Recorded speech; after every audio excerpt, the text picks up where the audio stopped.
Good evening and welcome. I would now like to call to order the regular board meeting of December 8th, 2015. First of all, Mr. Sarr would like to lead us in the Pledge of Allegiance. Pledge allegiance to the flag of the United States of America and to the republic for which it stands, one nation, under God, indivisible, with liberty and justice for all.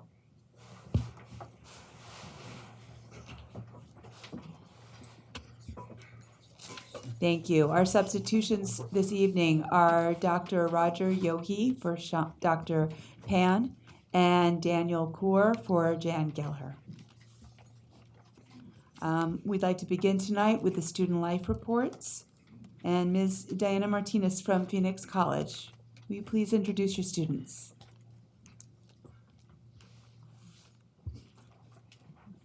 Go on up there. Go on. Good evening. Good evening, President Livingston, members of the board, Dr. Glasper, members of the CEC and guests. My name is Diana Martinez, Interim Director of Student Life of Leadership at Phoenix College. And I'm honored to stand here before you with the 2015-2016 Student Leadership Council.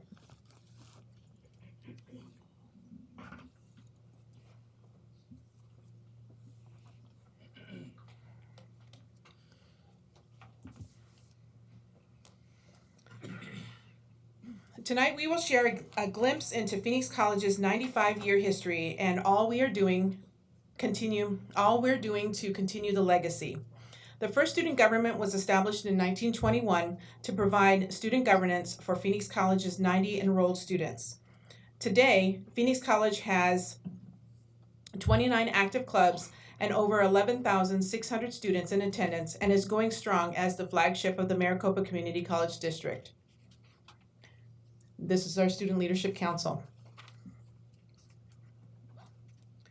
Excellence stands at the center of Phoenix College and has stood as a focus in its 95 years. We have had remarkable students in our past, such as Nick Nolte, seen here in his PC yearbook photo, but also mayors, governors, world-renowned artists, public servants, and more who have received their start at Phoenix College. In recent years, two outstanding students from Phoenix College, twin brothers, who won two of the most prestigious scholarships that Maricopa has to offer. Homero Sosa was awarded the Jack Kent Cooke Foundation Scholarship, and his brother, Gilberto Sosa, received the All-Arizona Academic Team Scholarship, in which he received a waiver to attend any Arizona State school. They were both active and involved in student clubs and committed to serving their community. The Student Leadership Council encourages our students to pursue excellence by providing opportunities to become involved both on and off campus and to strive for greatness. Good evening. My name is Monica Calderon. I am majoring in social work and will be graduating in May 2016. Phoenix College is committed to engaging our students and making their college experience more than just a routine of classes. We engage our students by having activities such as homecoming and the homecoming tailgate party before the football game. This is a tradition that started in 1973 and has continued through our great history.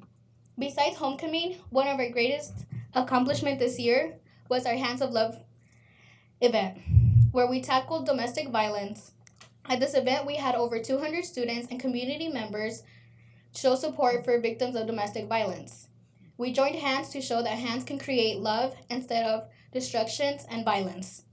In our upcoming semester, we plan to tackle more issues surrounding our growing community, such as mental illness. By raising awareness, we not only create a safe space for our students, but we open our environment to many different people.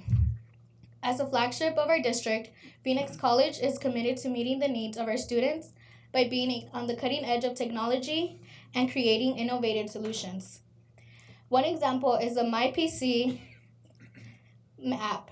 In 2015, Phoenix College Information Technology Department, in collaboration with the campus, created this app to provide the students with a platform to receive up-to-date information from any device, anywhere, anytime.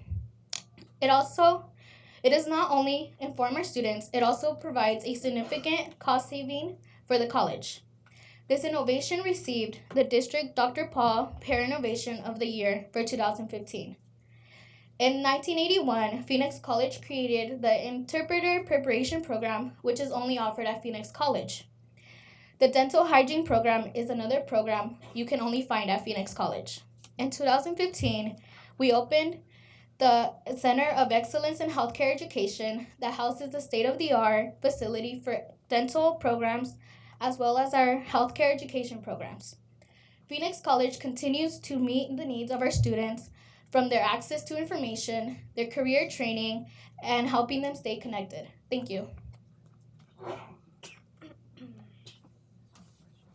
Good evening. My name is Jessica Galindo. My major is criminal justice, and I am graduating in 2017. Phoenix College is committed to each student from the day they enroll to the day they graduate. We encourage students to register early and to attend new student orientation, which we call Bear Tracks. As the semester progresses, students become more at home and choose to spend their free time on campus and participate in activities. Clubs are an important part of a student's success at Phoenix College. In the spring semester, we have our Bear Day celebration that provide academic information to current students and help them see that their graduation goal is within the reach. Thank you. Good evening. My name is Daniel Segovia. I am a forensic technology major at Phoenix College. I will graduate in 2017. At Phoenix College, our diversity is what unites us, not only as students, but as fellow human beings. The learning doesn't stop when leaving the classroom. It continues throughout the school campus. In 1951, Phoenix College elected by popular vote our first African-American student government president. Phoenix College has been an inclusive community from the beginning and strives to improve every day.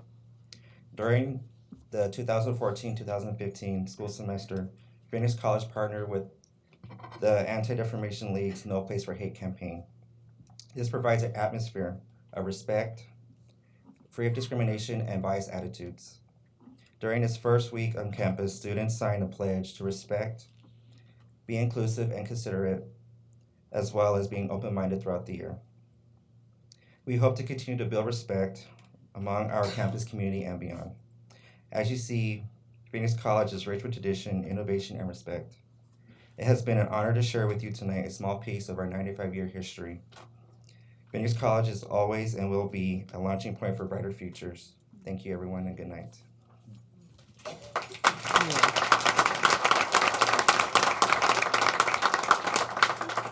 Ladies and gentlemen, any comments or? Well, I told you I would, and you didn't want that. Who said? It was you. It was you. First of all, thank you very much for coming this evening. I know you're just about to hit finals, or are you in them? No, just about. You're in them? Okay. Thank you then. What struck me the most, and it's as I look back upon this year, is our community building, but at Phoenix College, because I grew up in downtown Phoenix, or downtown Phoenix, I suppose, 17th Avenue, Missouri, that area. No Place for Hate and Hands of Love. I think that is very special to that particular area and to those that feed into those schools. In our society today, those are two things that we need to grow upon even more. Thank you so much for making that a part of your school and a part of your everyday lives. It will go far. All I have. Anybody else? Now go home and study. Yeah, get out of here. No. That's it. Thank you very much. Thank you. Moving on to college reports, Dr. Stephen Gonzalez. You're up, Arizona. President Livingston, members of the board, Chancellor Glasper, CEC, and guests. It's my pleasure to introduce some guests here tonight. Just over a year ago, the governing board demonstrated support for a partnership between the Maricopa Community College District, specifically Gateway, and the Europe organization. And I've invited them to come and share some of the good work that they've been doing since they've been a partner with us. So I'd like to ask Ms. Kim Owens, a founding executive director of Europe Arizona, who is accompanied by two role model students in the program, Aaron Espinoza and Pedro Puerta. So welcome, and I'll let them take over from here. Well, good evening, and thank you for the invitation to come and share our story briefly tonight. We're honored to be here and a little overwhelmed, to be honest. Right? We wanted to share briefly with you a little bit about the Year Up story in Arizona, as well as a perspective on why we're here in the market. Talk with you a little bit about our unique partnership that works with corporations across the country, primarily here in Arizona, as well as our community college partner in educating a group of young adults that we might say are lost or forgotten in our country. Lastly, we'll share some of the results of what we've done in that short time together. So we are here as part of a mission we call to close the opportunity divide. There are some 6 million young adults across the country. Here in Arizona, we'd say there are 93,000 young adults between the ages of 18 and 24 that we call disconnected. They're not necessarily successful in school. They may not necessarily be employed, and they don't have a clear path necessarily yet as to what to do in life. At the same time, corporate America has 14 million jobs with middle skills requirements that go unfilled every day, and that's where Year Up steps in. We listen to companies about the skills they most need. We find young, motivated, and driven talent to help build those skills, and we pair the two together through this 12-month program. So about a year ago, we started talking with Drs. Glasper and Gonzalez about what we might do here in Arizona, and we launched in January at the Maricopa Skills Center in partnership with Gateway. The formula for success, we work with more than 250 companies around the country. I'll tell you about those here in town that we work with. The model is simply one we call high expectation, high support. Our young talent wants to be demanded of. They want to perform at high levels of expectation, and they want us to hold them accountable to those highest standards. And we do that through providing reinforcement and education, both in professional skills as well as the technical skills provided by Gateway.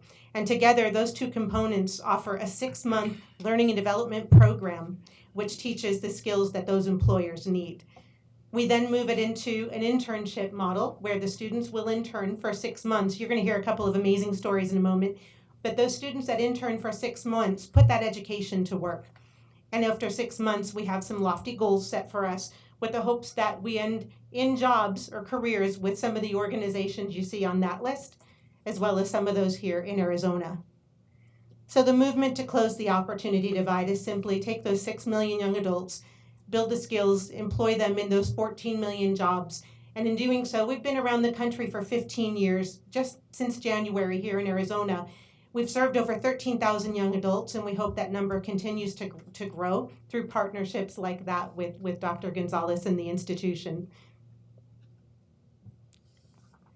For those of the academic structure, the program that I described for you already can go into some pretty heavy-duty Java programming, cybersecurity. In that 6 months, we embed some of the curriculum from the Java coursework. A student will complete 3 courses in programming to include a variety of languages that are required for those skills. That brings them out of the market with a middle skill aptitude and ability to learn. On top of that, the professional skills that Year Up teaches about simple things like eye contact and handshaking, how to build a resume, how to market yourself and build a network in your professional community.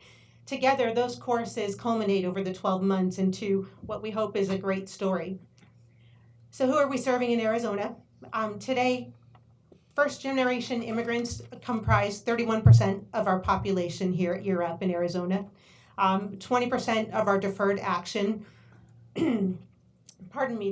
deferred action students.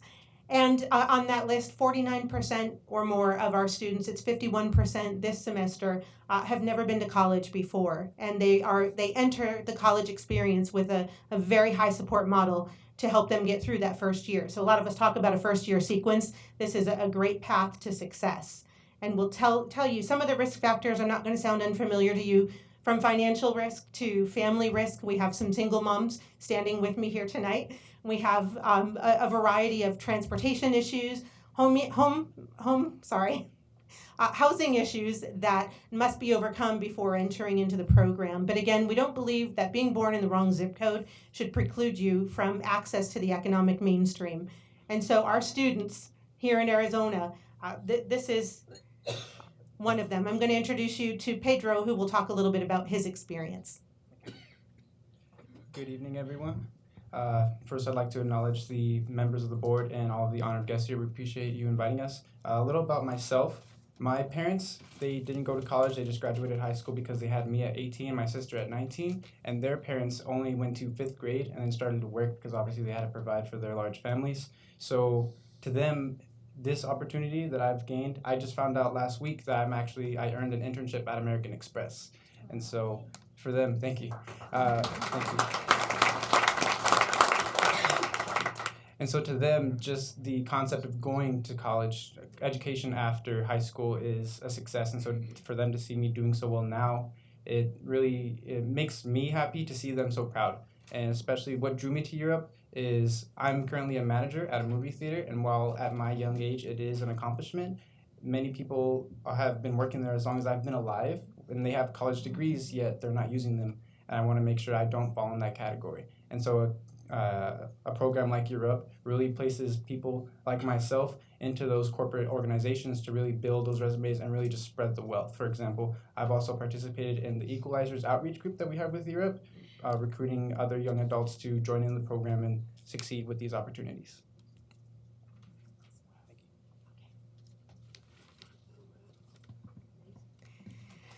In terms of our current roles, so what are we training students to do? I won't read the slide to you, I promise, but I want to acknowledge some of those partners we call our founding partners, those who are investing in young talent as an alternative talent pipeline for their organizations. This is where 75% of our program funding comes from. This is organizations that invest in these young people. And to acknowledge their roles, you can see a wide variety, a very strong technical background in the Java programming and the cybersecurity that we see only growing. We seek to place our young adults in careers that pay a sustainable wage with a goal of $16 an hour or more on average and $35,000 a year or so. That's our goal. And we'll talk a little bit about outcomes there. But let me please introduce you to Erin Espinosa. Good evening, everybody. Thank you so much for inviting us to present. Well, again, my name is Erin. I started working since I was 15, helping my parents, pay bills. So I really didn't have enough time to kind of just focus on school, just because my priority was making sure my parents were okay, and my siblings being the oldest of 4 was pretty tough on me. I did join as soon as I graduated high school. It was a big accomplishment for me, just because I was the first one to graduate high school. My parents, went only up to 5th grade, just like as well as Pedro's family. So for me, that was a great accomplishment. After high school, I definitely wanted to get into college, of course. Fortunately, well, actually not unfortunately, but I actually found out that I was going to be a mother. And I had my daughter in 2010. Again, I had to go back and making sure she was taken care of by bills, going to school. So it was a little bit tough for me. I had to move up here in 2013. I moved to Phoenix to live with my dad. I was a little bit struggling financially, and I really didn't want to ask my father for anything because, in my eyes, I have to make sure I provide for my daughter, and it's not my dad's responsibility. So I was actually on Craigslist looking for a second job when I actually found Europe. I was really intrigued just because, it was a 1-year short program, including with a stipend that we get, every 2 weeks. Wasn't a lot, but for me, it's 1 year, and I just had to make a change for my daughter and for myself. Learning, what they have is the first 6 months of the learning development phase. That was pretty tough for me, not as financially, because, I had to give up my full-time job to go, be at Europe from Monday to Friday from, 8 till 4 o'clock in the evening. So it was pretty tough on me. When I actually was intern at Bank of America, and I'm still there, and I was actually given the offer yesterday, a full-time position at Bank of America as a fraud analyst. So I am pretty excited about that. Thank you. Europe has been such an amazing opportunity for me, and great thing that I don't think I can ever say thank you for them. They've given me a great sense of what I actually want to do in life. I still want to continue school, hopefully go on and get something and get my majors in business, and I'm not sure anymore. So for me now, after Europe, it's anything can be possible for me now. So I'm pretty excited about my future. But I just want to say thank you so much for letting us join here, and as well thank you so much for Europe that they've given me a second chance, of course. But thank you so much.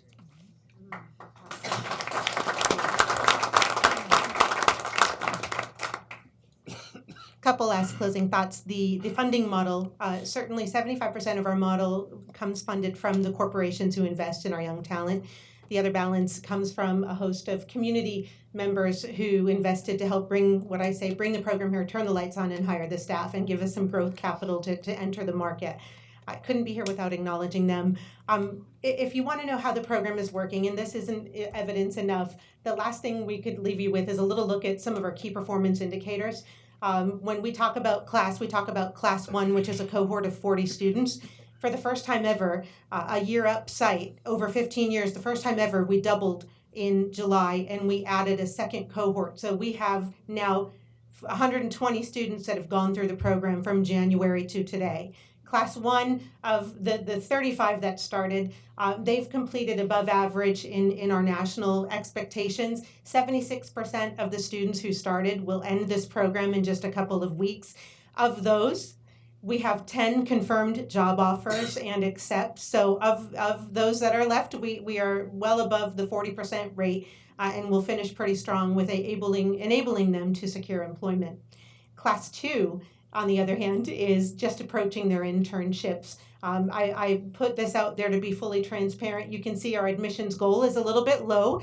With disconnected young adults, it's a little harder to find them. So we put a lot of effort into the recruitment and the messaging and helping to raise awareness of the program. But in terms of our performance here in Phoenix, we are now dubbed the fastest growing site thanks to the help of Gateway. We have an average hourly wage so far of $17.31 per hour, and we will exceed the other metrics that we've shown you up here on the board. We're headed in a good direction, thanks in so much to our partnership at the Skills Center and at the Gateway. As for what's ahead, you can see our growth projections, and that's just to let you know we're not going away. We will continue to partner with Maricopa as a system and with Gateway to grow our student population. We're only limited by the number of jobs that we can sell value to, and so I stand here not only as part of Year Up, but as part of a movement that says young adults are talented, young adults are motivated and driven, and if it weren't for the community college system creating the opportunity and the access, we couldn't do it. And so we're forever grateful, and thank you for this opportunity.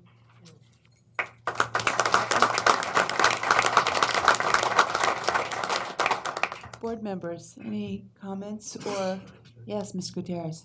I just, look, I want to begin by thanking, my machine is not on. I should go to your program. There we go.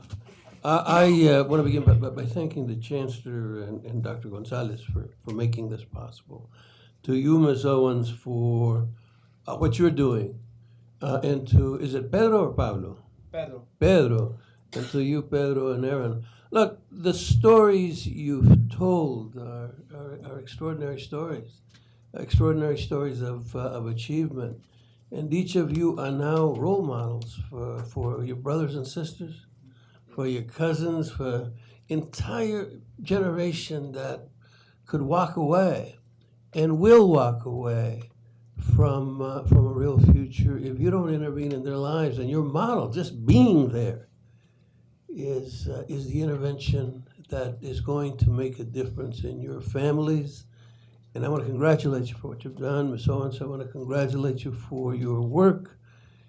And I hope that this board and this community college keeps assisting you in every way possible to make 1,000 of these stories come about. Thank you. Yeah, and Ms. Owens has done an outstanding job. She's known across the country, and you develop a reputation I've had an opportunity to be on the campus several times and kind of snuck into classes. She's tough. Do you agree with that? And it's really helped because I see that the soft skills that we get hit so hard with by industry, don't worry about their skills, just make them come to work every day and all those kind of things are so important for our industry and our businesses in the county. And you cover that so well. Thank you. Any other comments? Mr. Burke.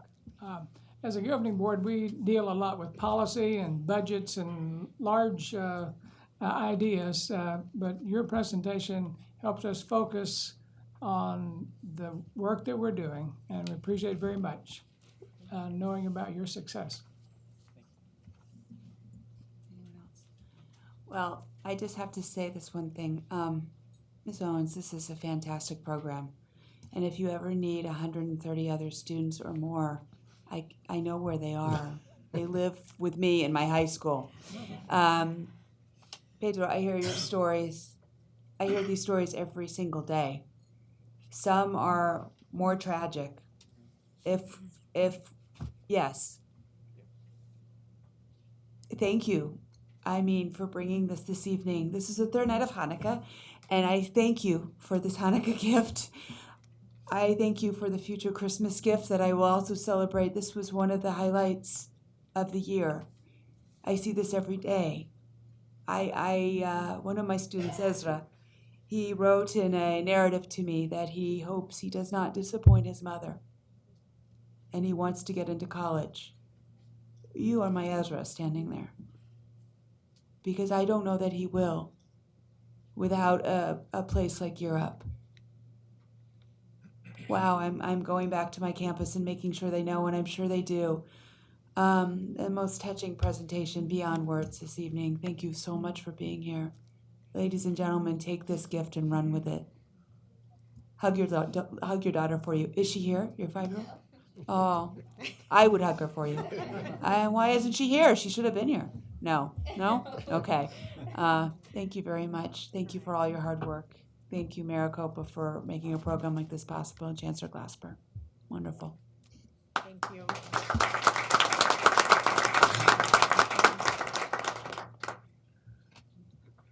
All righty.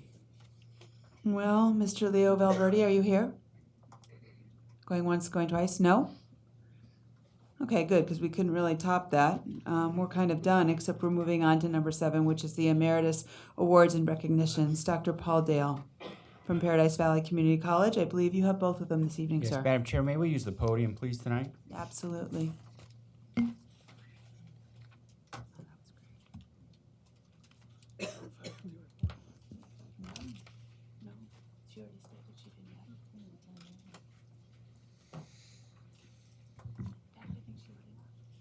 Madam Chair, members of the board, Chancellor Glasper, colleagues, and guests, it is my distinct honor tonight to bring forward recommendations for 2 faculty emeriti, 2 faculty members who have provided outstanding leadership and support for our work at Paradise Valley Community College.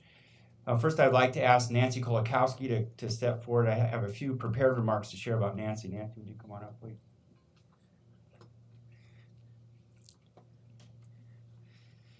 Nancy is a leader and innovator. She served as a residential faculty member both at Estrella Mountain and Paradise Valley Community College for a total of 13 years. She has taught a wide range of courses in the field of mathematics, from college algebra, introductory algebra, and to plane trigonometry. She has served both the college and the district. At the district level, she participated in a number of committees, provided leadership for the movement in transition to look at course competencies, the course outline for college algebra functions. She researched math placement tests for the Maricopa colleges and served on the district committee that moved to a system of web-based assessment tool that revised district math placement policies. At Paradise Valley Community College, Nancy served as our course coordinator for college algebra for approximately 10 years. A proponent of collaborative learning, Nancy invited residential and adjunct faculty to participate in the original development and subsequent revisions of our common final exam, a common general education problem-solving assessment, and several practice problem-solving projects. Perhaps Nancy's greatest contribution outside of her passion and her excellence as a teacher is the leadership she's provided for us in the area of academic assessment and learning outcomes assessment. In 2004, Nancy joined our assessment committee as the co-chair. She developed the problem-solving and critical thinking rubrics, and it was inevitable that her communication skills, her leadership abilities, and organizational acumen would propel her into the role of our general education team facilitator at the college. She facilitated our critical thinking scoring workshops that engaged faculty in the assessment to develop student learning outcomes and assessment. She worked tirelessly to communicate the importance and process of effective assessment. She was instrumental in developing our handbook, redesigning our website, and in order to help faculty enter assessment data online to increase the flexibility and use the accuracy of our results, she was instrumental in developing our GEA, which is our General Education Assessment Online tool. This tool allows for ease of compilation and analysis of data, and it allowed for faculty to obtain immediate feedback and the ability to compare results from year to year. It is not surprising that the GEA subsequently won the district's Innovation of the Year award. Nancy's contributions and accomplishments have enriched student learning, strengthened faculty effectiveness, and provided a springboard for future success in our quest to be a leader as a learning-centered college. Her accomplishments both in and beyond the classroom have been recognized on the national stage. In 2008, she received the NISOD Excellence Award in recognition for extraordinary work at the college. In addition, and perhaps what was most profound during the reaffirmation of our accreditation, the Higher Learning Commission selected our college's assessment of student learning outcomes as a particular strength for the college. And Nancy Kolakowski stands in no small measure as a backbone for that effort. Would you please join me in congratulating Nancy on this nomination for Emeritus? Nancy, would you like to say a few words, please?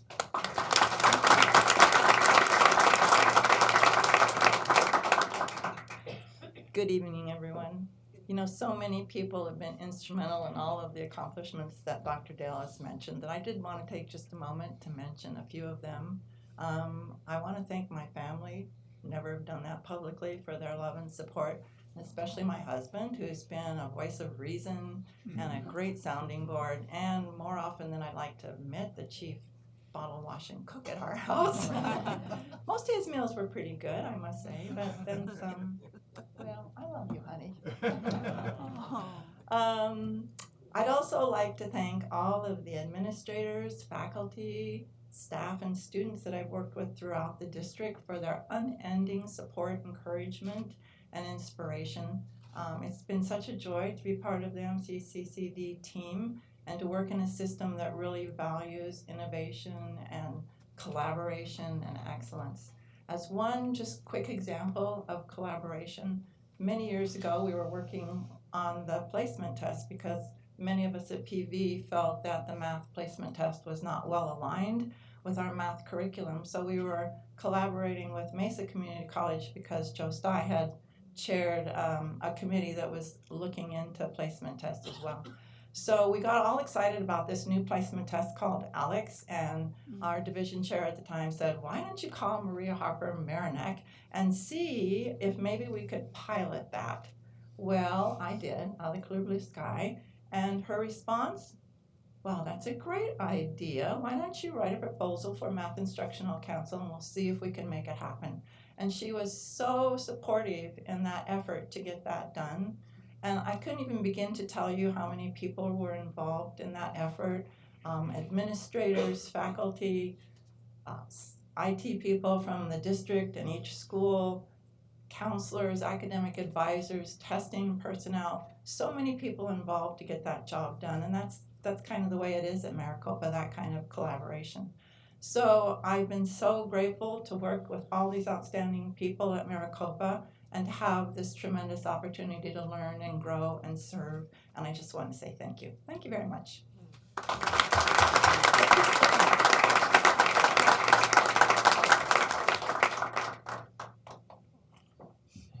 And for a college president who was told that 40% of all colleges fail in the assessment part of the reaffirmation of accreditation, I was most pleased to have Nancy in our court to guide us through that experience. It is now my pleasure to ask Dr. Hank Mancini to come forward.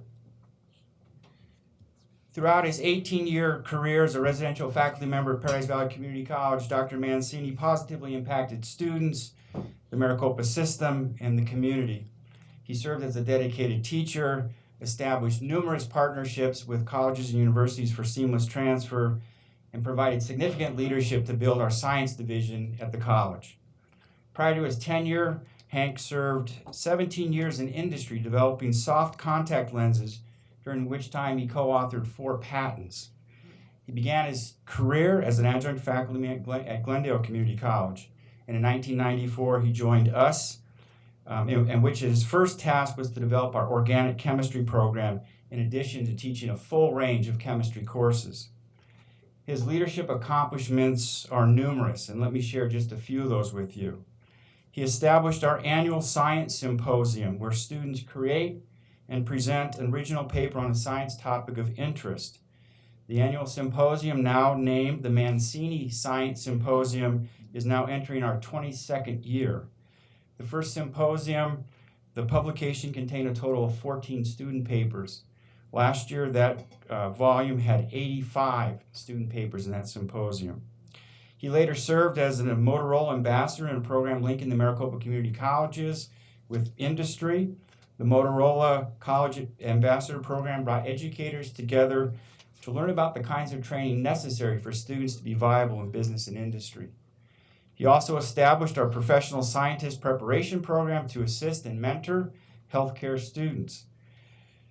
As most presidents appreciate, he also served as our Faculty Senate President, during which time he brought forth a faculty-led proposal to reorganize the division structure at Paradise Valley Community College, which was accepted by Dr. Gina Kranitz. He was an exemplary division chair, served from 2004 to 2012. During that time, he established our microbiology program, served on the committee that designed the ed specs for our amazing life sciences building, and Hank does it all. He also assisted us in the acquisition of our first set of cadavers for anatomy and physiology, and that's a story in and of itself right there. Hank was an amazing outreach faculty member, developing partnerships with Midwestern University, with Grand Canyon University, and with the University of Arizona, both on pre-pharmacy track, pre-dental, pre-medical students, and those programs are in strong still existence today. We couldn't get rid of Hank. When he retired, Hank came back and for a number of years ran our summer STEM programs, high school STEM programs, which brought hundreds of students to the college in preparation for career tracks in STEM. Dr. Mancini was named a Who's Who professor 3 times, and in 2012, he received the Maricopa Community College's Employee Recognition Award. It is with great pleasure that I recommend Dr. Hank Mancini. Hank?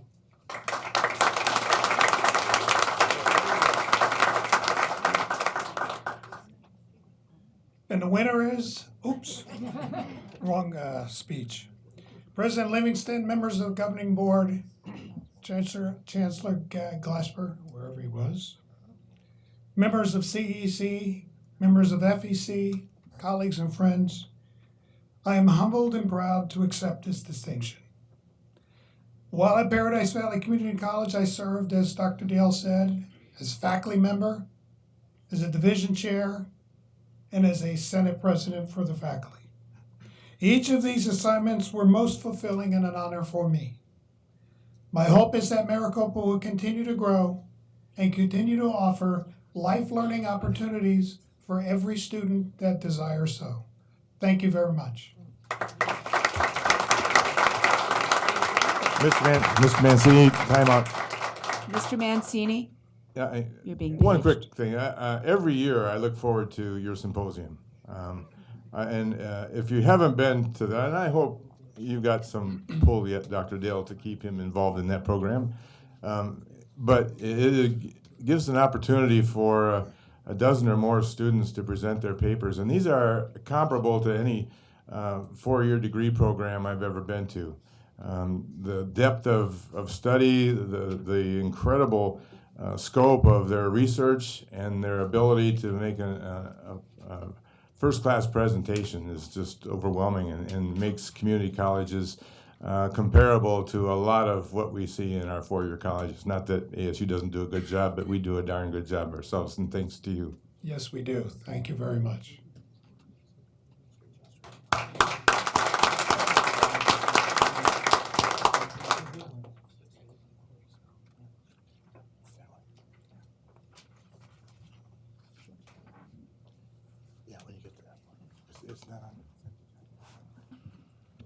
Excuse me.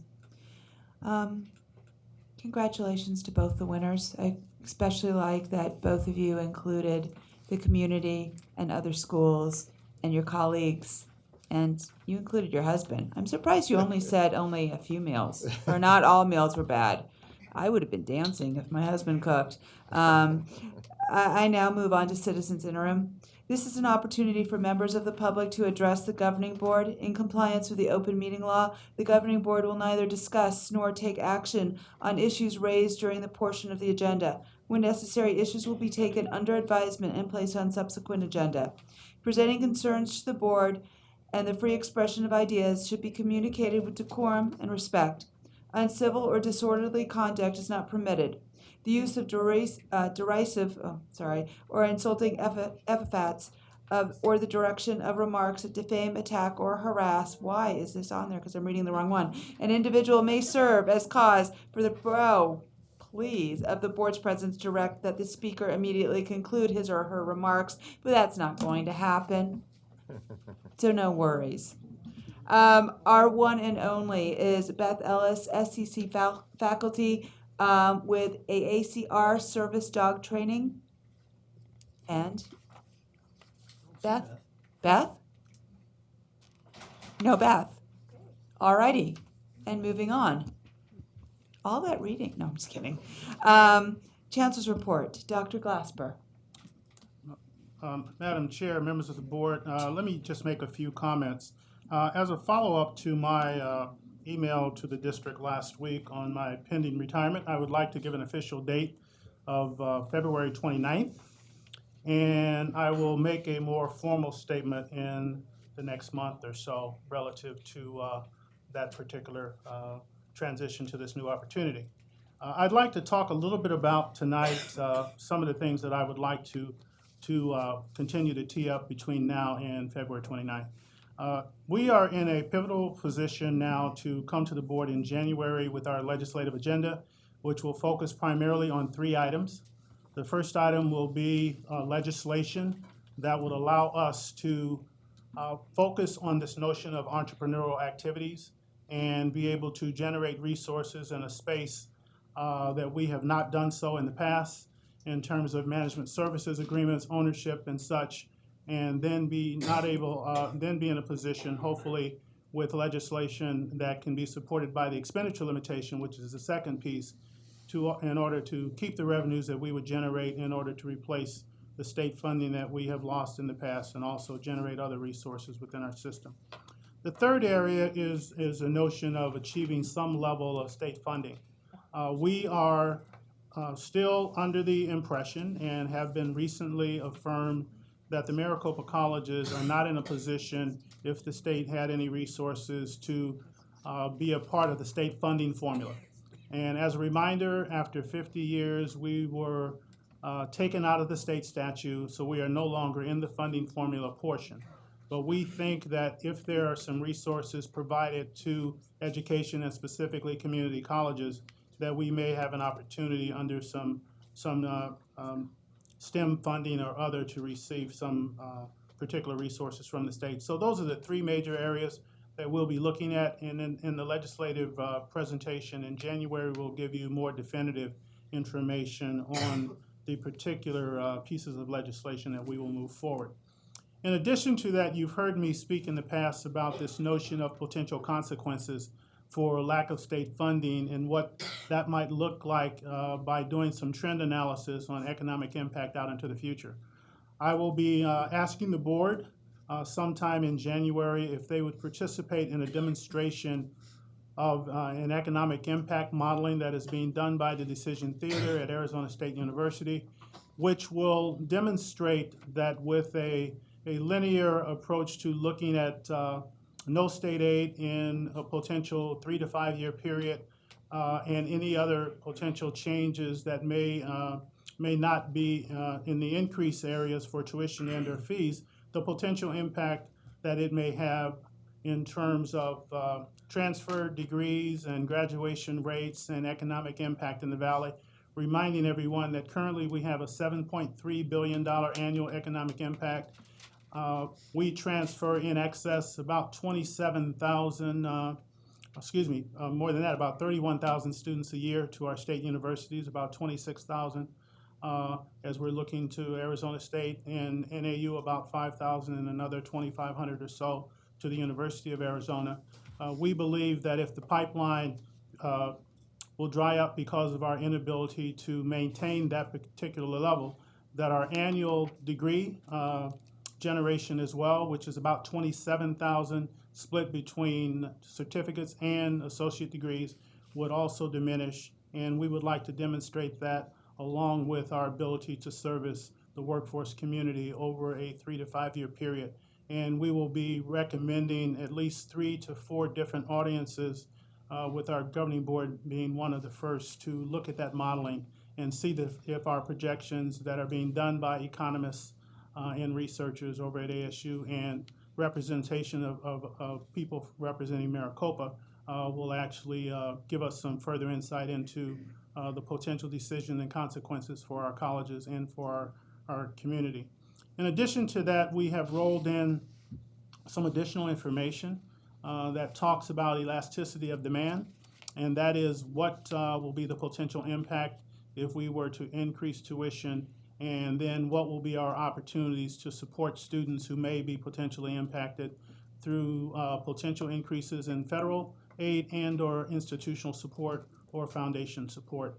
So we think that there will be a number of activities that will come to fruition in January, and we will engage the board in conversations that will help the decision-making process for them as they look at the tuition and property taxes and other financial decisions that will be necessary for the fiscal year beginning July 1 of 2016.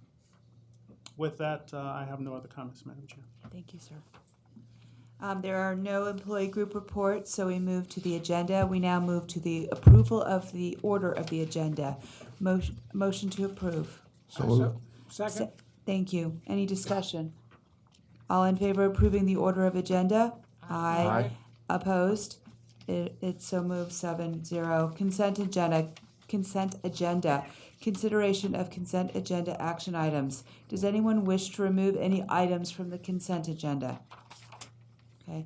Motion to approve the consent agenda. I shall move. And second? Second. Okay. All in favor of approving the consent agenda? Aye. Opposed? Passes 7-0.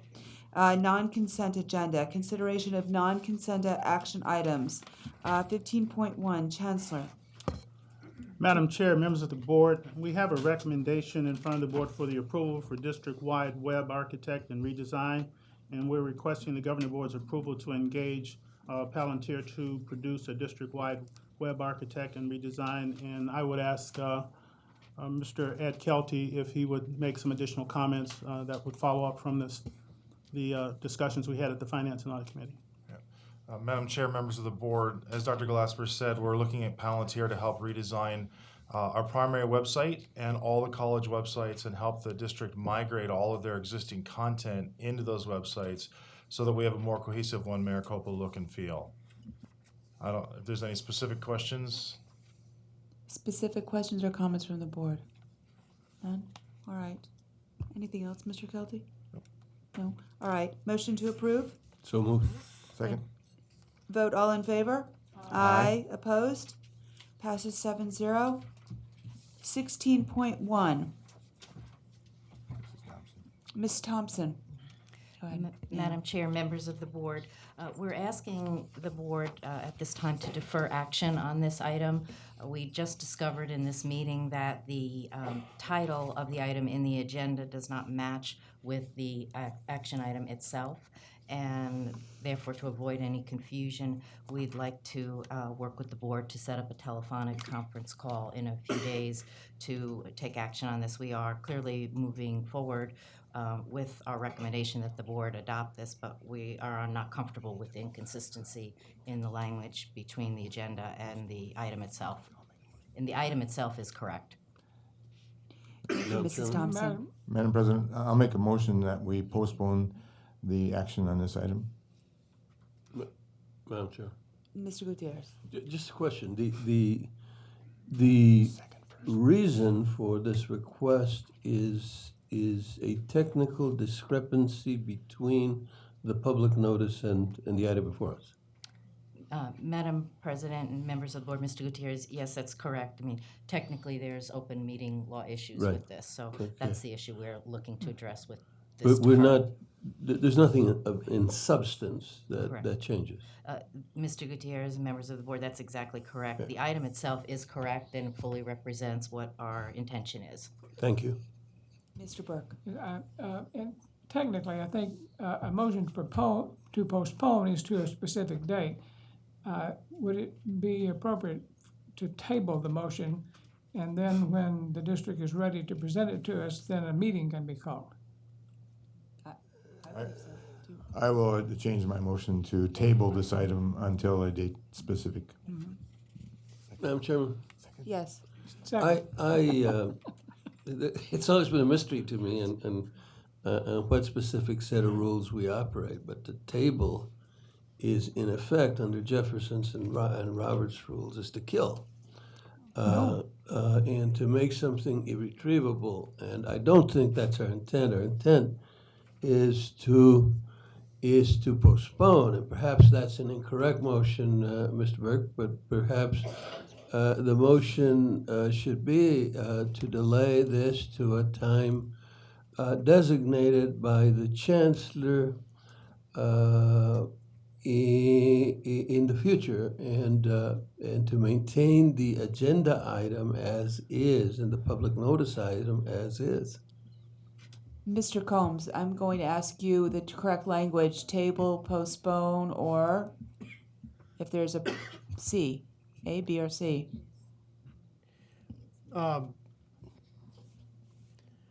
You might consider a motion to permit the chancellor to withdraw the item and reschedule consideration of it for a later day. I will change my motion. Thank you, Mr. Starr. I've got lots of them. So. I make a motion that we remove this item from tonight's agenda and let the chancellor bring it back to us appropriately. Can someone second that? Second. Thank you. Motion to permit the chancellor to remove this item and bring it back for a later telephonic conference. May we have a vote to approve? All in favor? Aye. Aye. Opposed? And it is going to be taken off for a later phone conference. Madam Chair, may I just make a comment before we move on? Yes. We are taking it off the agenda tonight based upon the motion that you just made and then approved. However, this is time sensitive. We will be providing information to the board, following up on some questions relative to the lease itself. We've addressed a series of questions that Mr. Gutierrez and others have had, and we were going to present those tonight as well. But in order for the Hope Academy to receive their funding, this needs to be addressed as soon as possible. So we'll be working with legal counsel to find some time that's appropriate for the board to do something telephonically to keep this in pace. Very good. Thank you. Thank you, sir. You have a telephone?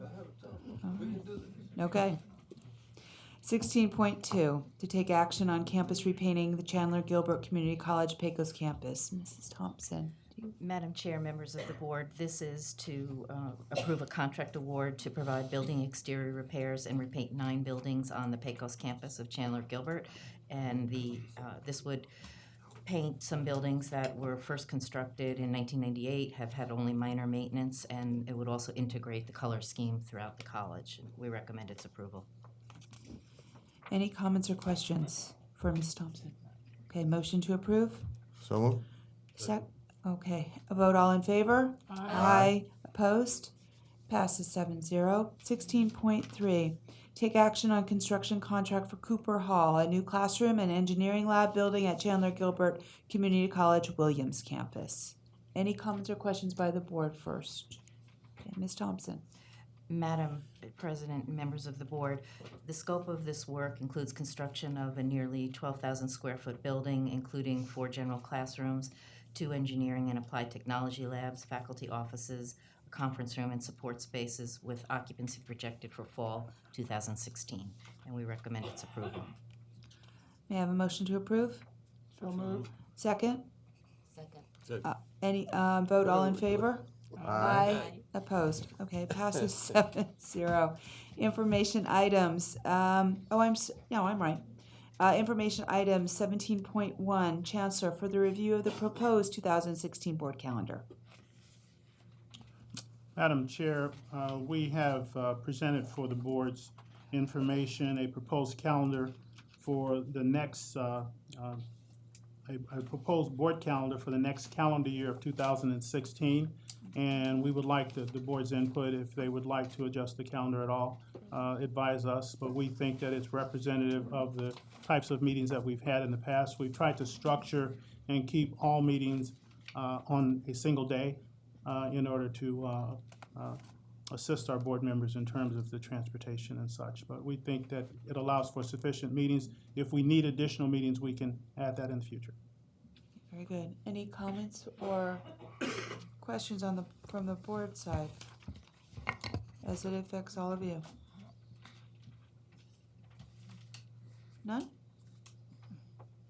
Move approval? Move Oh, no, actually, this is information item, right? Yeah, it's not a motion item yet. All righty. Thank you, Dr. Glasper. We'll peruse this. Human Resources, 18.1. Thank you and good evening, Madam Chair, members of the Yes. board. The new employment for the period of November 1st through November 30th totaled 32. That included a variety of regular, short-term, and specially funded hires. Do you want to go over the review of separations too? Yes, thank you. Thank you, Mrs. Schaffer. Thank you, Madam Chair, members of the board. For that same time period, November 1st through the 30th, we had a total of 9 separations. Sounds all good in the land of December or November. Business reports 19.1, the budget analysis report, Fund 1, General Unrestricted Fund for the 5 months ending November 30th, 2015. Ms. Thompson. Madam Chair, members of the board, for the first 5 months, we've recognized about 35% of expenditures, which is very similar to prior years, and as I've indicated many times in the past, because most of our expenditures are in payroll and benefits, and those come every 2 weeks, it's very steady from year to year. In terms of our revenues, we have recognized 55.5% of budgeted revenue.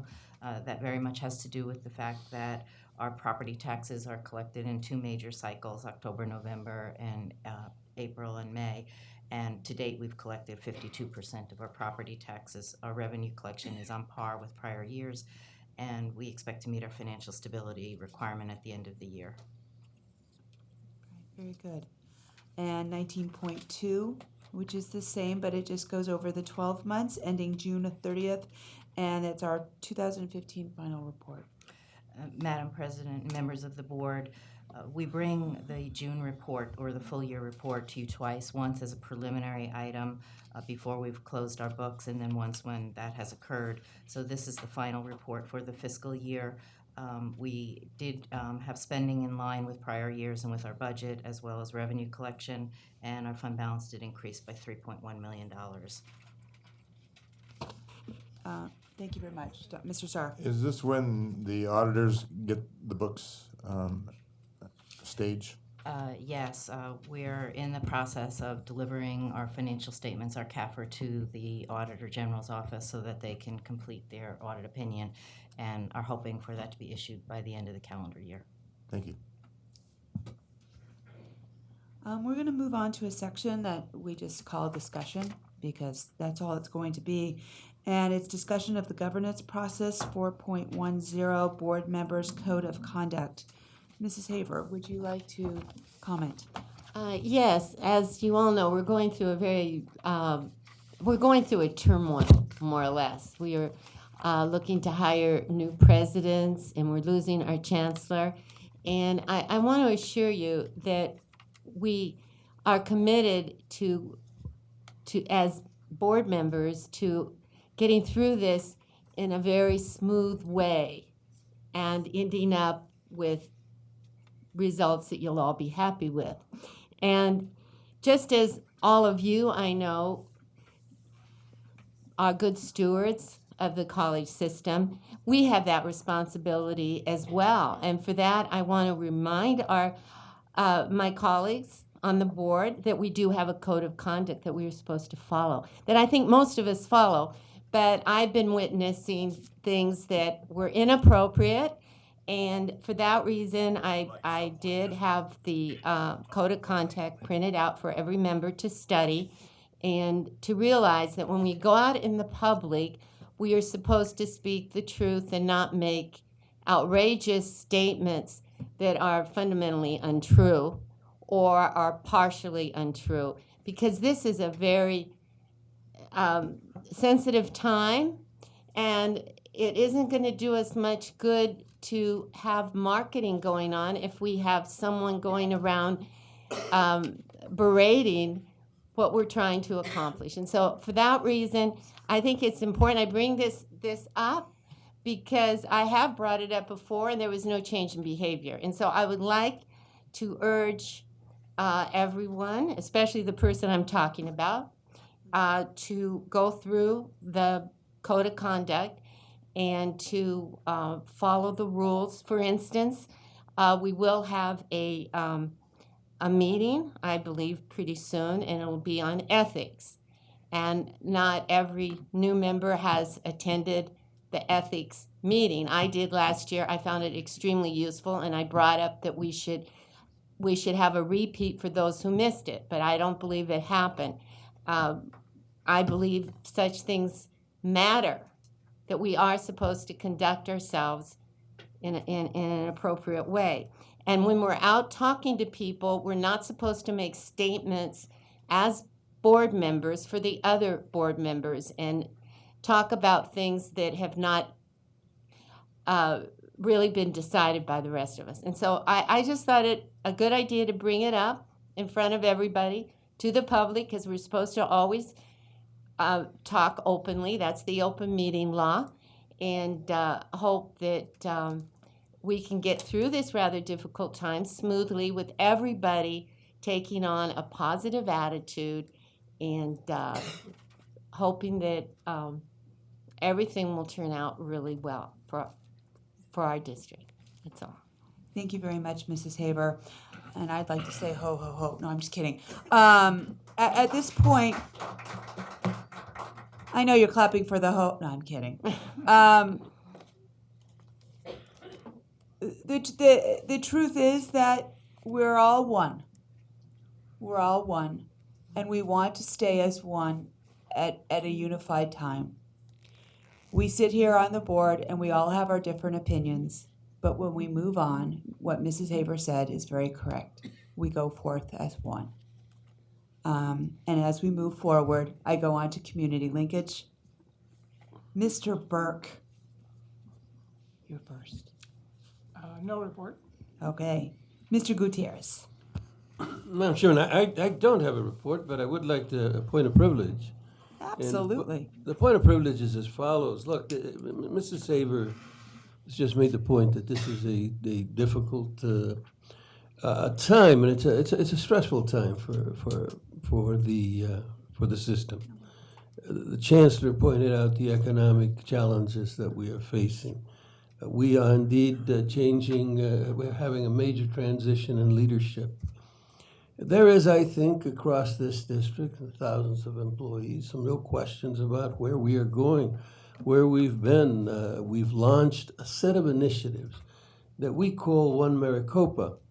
And that set of initiatives are in some fashion or form evolving even as we speak. I just want to assure you that that set of initiatives were board policy.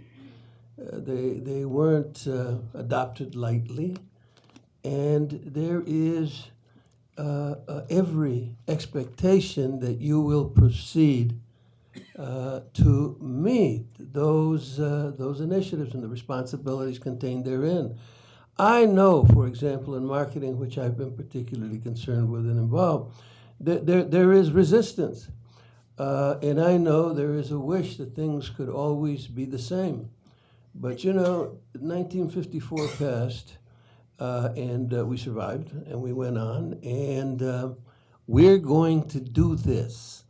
We are going to create one Maricopa. We're going to do this. And so the transition should not be seen as an opportunity to slow down. We are in a particularly difficult time, but it requires that all of us move forward. We're going forward.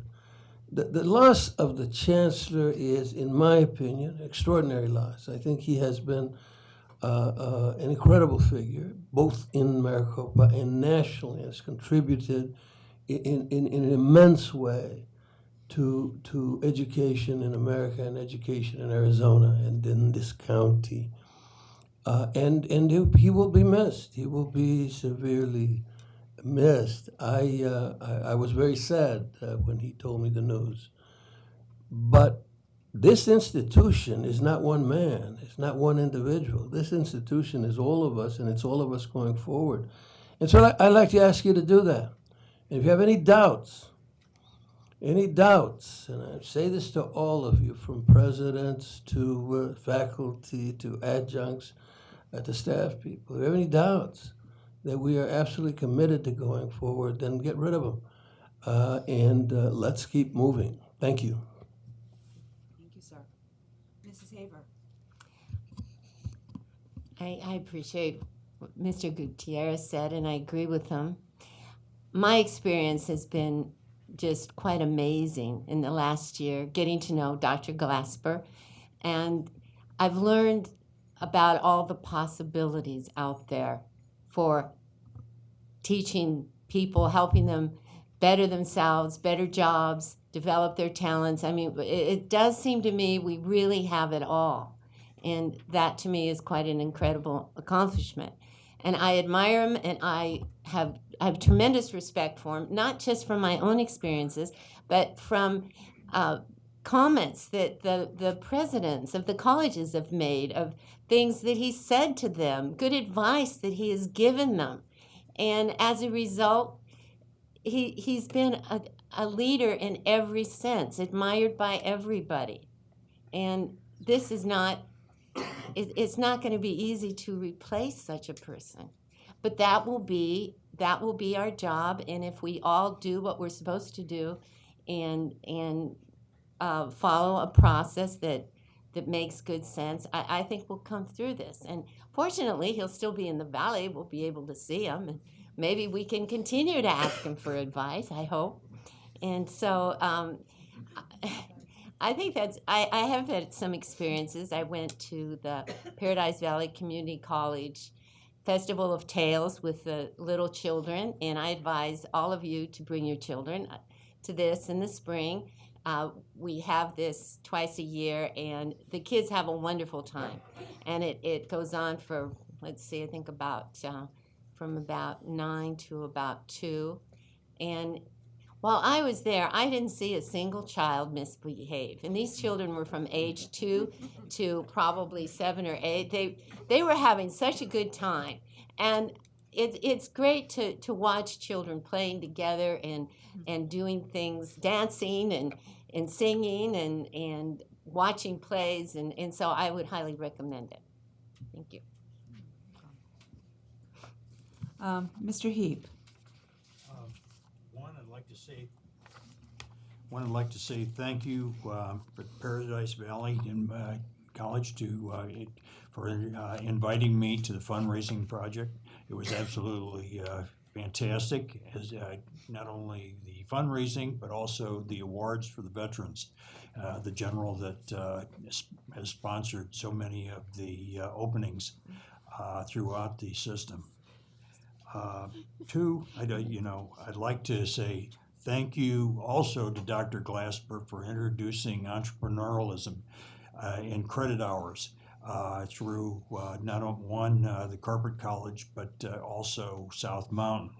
My world for the last 40 years has always been on the entrepreneurial side, more on the leading, bleeding side. And I always thought, well, a small business, that's where the entrepreneurs are. But the entrepreneurs are in 100% of the business. Growth and taxes come from entrepreneurial innovation. And we have great programs going on, and I think we should sponsor credit hours to develop them, more credit hours. So thank you, but thank you. And for Dr. Glasper, thank you for the association, and I wish him all the best in his retirement, and Merry Christmas. Thank you. Mrs. McGrath. Thank you, Madam President. I'd like to thank Dr. Glasper for his many years of service and the excellent condition that he has put this school in. We are known for being outstanding in education, and it's thanks to him, and we're going to miss him, and we're glad he's here. As was mentioned, we can still call upon him. Thank you very much. And Mr. Saar. Well, now that we have February 29th to work with, I'll add to my speech, and I'll give it at a later time. That's it? All right. Well, I was going to say the glass is not just half empty, it is half full. And we do have, he's not going away quite yet. You're staying for a little while longer, it seems. And you have a lot of work on your plate and ours. And I appreciate that, working to the very end. And while it's retirement, it seems anything but that. And you're just bringing the vision to a larger scale and a larger platform. And while I'm going to miss you, I think it's the best fit for you. Change seems to be a catalyst of growth, and the change that Chancellor Glasper is going to go through and we're going to go through is just going to strengthen us. And as I sat here, I just scribbled a few things on this final evening. And it parallels what Mr. Gutierrez is saying. While we are one, we are one, we are all unique, as the colleges have presented all year to us. And we're separate and glowing. And this glow is what makes us special and allows us to grow and develop the minds, which that's our mission, to develop the minds. And this development is our mission statement, the number one mission statement, which is fulfilled daily by all in this room. My thanks this evening is to all in this room, and to all in the rooms around us every single day, the teachers, all administration, all non-administrative staff, to every single college president here, to all the vice presidents, and all staff in general, from those behind the cameras to standing guard, everyone. I especially wish good wishes to Chancellor Glasper, as without your bright vision of our separate minds, but our one dream, we would not be able to take that dream into the reality that this board supports and will continue to support. We are always one Maricopa and one board with one but separate votes. So I thank you all. I wish you a very, very Merry Christmas and a Happy Hanukkah. But before we go on, we still have more reports. Yeah, but that was it for me. The Vice Chancellor reports, no reports this evening? None? External community reports, Mr. Burke and then Mr. Saar. Anything to say? No report from AADGB. All right, Mr. Saar. No, not this month. All right. Well, the establishment of the next meetings. January 12th, 2016, 5 p.m., policy meeting. January 12th, 2016, 6 p.m., the agenda review. On that date at 7, we'll be electing new officers, and then a board retreat. The January 26th of 2016 at 5 p.m., it will be budget and finance. And our first regular board meeting, for those of you that are board fans, is January 26th, 2016, 6:30 p.m. We'll have one coming up on telephone. And we'll have one coming up to be announced by telephone in this governing boardroom. So, with one final gavel, this regular board meeting of December 8th, 2015 is adjourned. Thank you very much.